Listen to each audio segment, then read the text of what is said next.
जो next question है वो है कि जो एनवायरनमेंट और जो ह्यूमैनिटी के बीच में डुअलिटी है उसके बीच में उसके बारे में कि most of human history ethics has concentrated on human rights however ethics now includes the rights of environment. मतलब कि अभी तक तो सिर्फ ह्यूमन के बारे में बात हो रही थी, लेकिन अब एनवायरनमेंट के भी राइट्स के बारे में बात हो रही है। हमें इसी कॉन्टेक्स्ट में एक्सप्लेन करना है एनवायरमेंटल एथिक्स, ठीक है। तो इसमें आपको बताना पड़ेगा कि किस तरह से अभी नेगलेक्ट हो रहा है एनवायरनमेंट का, जो कल्चरल बिलीफ है एनवायरनमेंट का उसके बारे में भी बताना होगा। फिर तीसरा, जो भी वेस्टर्न आइडियोलॉजी है एनवायरनमेंट पे वो ऐसे हैं कि जो हमारे फ्यूचर जनरेशन के डिमांड्स होंगे, उनकी जो नीड है उनको हम लोग कंसिडर नहीं कर रहे हैं। तो concept of sustainable development and rights of environment to preservation इसी रिगार्ड में इम्पॉर्टेंट हो जाता है। तो पहले समझते हैं एनवायरमेंटल एथिक्स क्या है।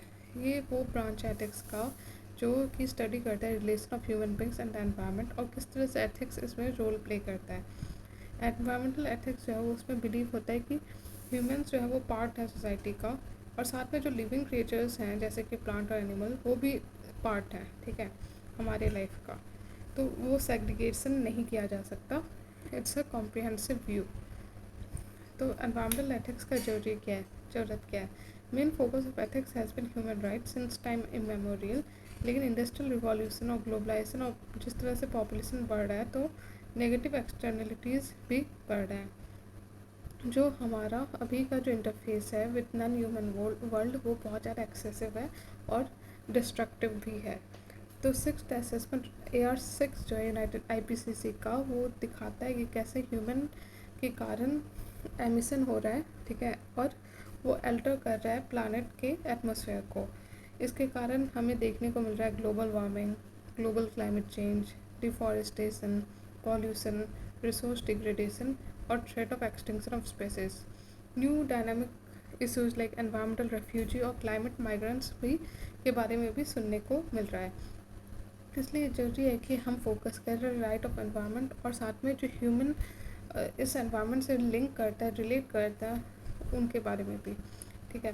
तो environmental ethics is concern with the issue of responsible personal conduct with respect to natural landscape, resources, species and non human organism.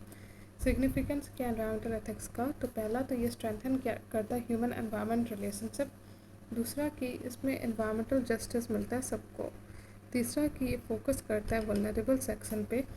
चौथा कि सस्टेनेबल लिविंग और डेवलपमेंट पे फोकस होता है। पांचवा कि फोकस रहता है बायोसेंट्रिसिज्म पे। छठा कि इससे हेल्प मिलता है ओवरकम करने में एंथ्रोपोसेंट्रिक अप्रोच ऑफ डेवलपमेंट। और सातवां जो ग्लोबल इशूज़ हम लोग फेस कर रहे हैं उसमें भी हेल्प करता है। तो देखते हैं एक करके। पहला तो अगर हम एनवायरमेंटल एथिक्स देखें तो उसका सिग्निफिकेंस ये है कि वो हमारा और हमारे एनवायरनमेंट में जो कनेक्शन है उसको और ज़्यादा स्ट्रॉन्ग बनाता है। एक गुड लाइफ और गुड सोसाइटी एक कॉम्प्रिहेंसिव व्यू देता है एनवायरमेंटल एथिक्स। एनवायरमेंटल जस्टिस है दूसरा पॉइंट कि ये एक बैलेंस क्रिएट करता है, मतलब कि जो इम्पैक्ट है एनवायरमेंटल डिग्रेडेशन का उसको उसमें बैलेंस करने का कोशिश करता है। जो इकोनॉमिकली एडवांस्ड हैं और जो वेस्टेज हो रहा है रिसोर्स का उसको भी कम करने की कोशिश करता है। तीसरा एक फोकस करता है वल्नरेबल सेक्शन में, जो पुअर, वीक या वुमेन वे, ट्राइबल्स वे, उन पे ज़्यादा असर करता है एनवायरनमेंट का डिग्रेडेशन। तो एनवायरमेंटल एथिक्स में ज़्यादा फोकस किया जाता है वल्नरेबल सेक्शन पे। चौथा है सस्टेनेबल लिविंग और डेवलपमेंट, मतलब कि हमें ऐसे रहना है ताकि हम अपने फ्यूचर जनरेशन के भी जो ज़रूरतें हैं उसको ध्यान में रख सकें, ठीक है। पांचवा है फोकस ऑन बायोसेंट्रिसिज्म, मतलब कि ह्यूमन सेंट्रिक वर्ल्ड के बजाय एक बायो जो मतलब कि अर्थ सेंट्रिक है वो क्रिएट होता है एनवायरनमेंट, ठीक है। तो ये माना जाता है कि जो लिविंग ऑर्गेनिज्म है उनको भी एक हक है to right to live with dignity and share earth. तो एनिमल वेलफेयर पे ध्यान देते हैं।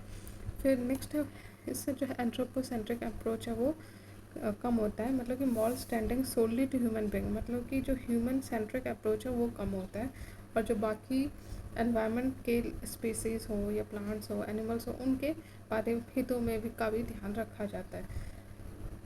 जो नए नए जो लास्ट पॉइंट है कि टू टैकल ग्लोबल इशूज़, देखिए बहुत सारे नए नए इशूज़ आ रहे हैं जैसे इबोला हो गया, जीका हो गया, मर्स, सार्स, और जो एक इम्बैलेंस क्रिएट हो रहा है, मतलब ये जो जूनोसिस डिजीज़, जूनोटिक डिजीज़ है और साथ में जो नए नए पैंडमिक्स आ रहे हैं related to the bio rim, तो इसलिए ज़रूरी है कि हम ग्लोबल इश्यूज़ को डील करें और ऐसे जो न्यू चैलेंजेस हैं उसमें हमें एनवायरमेंटल एथिक्स हेल्प करेगा।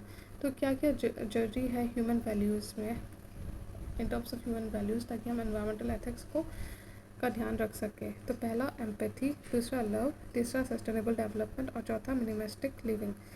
चलिए देखते हैं। पहला एम्पैथी मतलब कि एक नर्चर और प्रोटेक्टिंग बायोडाइवर्सिटी वाला वैल्यू रखना, केयर करना फ्लोरा और फौना को और उनके साथ को एग्जिस्ट करना।